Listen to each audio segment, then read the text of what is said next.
Well, actually, I was when I was 21. I took my first sales job, and I thought, well, I didn't want to be in that forever. My idea was to get enough money to pursue my dream of traveling the world. I wanted to go out and see. So for the first, it was traveling in the first place. Yeah, that's right. Yeah. It's not for traveling is not for everybody, but I feel like for me, traveling and seeing new cultures, new places, meeting new people, seeing different ideas, and seeing different parts of the world was very important for me. I felt that would help me to grow as a character, and I thought it would be an exciting experience. So where did you focus your map on?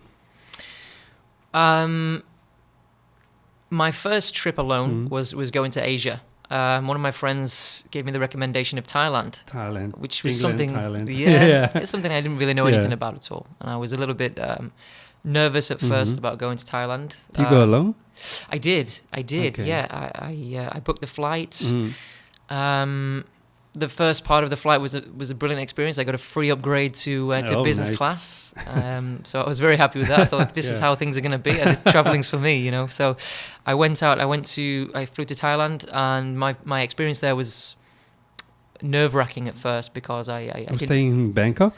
Yeah, I flew into Bangkok, and what a change in culture in comparison to where I've been living. You know.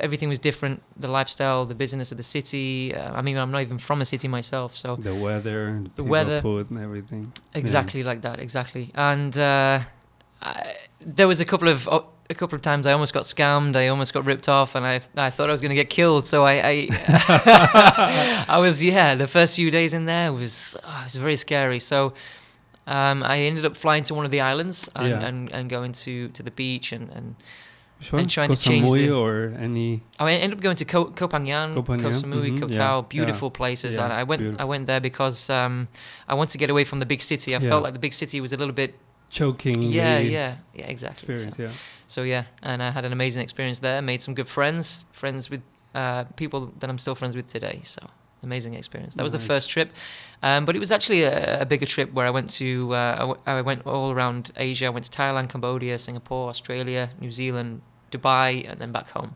How long did you stay? That was a 3-month trip. Actually, I ran out of money 4 weeks before the end of my trip. So I managed to survive for 2 weeks. What was your last destination before going home? Was it Dubai? Yeah. So I managed to survive 2 weeks in Australia with no money. I made some amazing friends, people that helped me. I managed to stay in hostels. I managed to go to get some free food in churches and things like that. It was a crazy experience. And luckily my flights were all paid for in advance. I paid for a round the world ticket. So everything was connected. But the problem was I had to make sure that I didn't miss any parts of those flights, otherwise the rest of them become void. So when I realized I was out of money, I was around 2,500 miles from where I needed to fly out from. Ooh. So that involved some hitchhiking and living on some farms where I got some free food, free accommodation in exchange for work. And then I ended up flying to New Zealand. I lived in a car for 2 weeks in New Zealand with a Danish guy and a German guy. One car? Yeah, in one car. There's only enough room for two of us to sleep, so we had to do a rotation. So it was when it was one of us' turn to sleep out, 2 in the car and then 1 outside. When it was my turn to sleep outside, it was raining. Man. So I thought, you know what? There's no way that I'm not going to let this beat me. There's no way. So we stopped near a hostel. And I managed to sneak inside the hostel and find somewhere to sleep for the night. I wasn't going to get beat by the rain, so it was quite an experience. Yeah.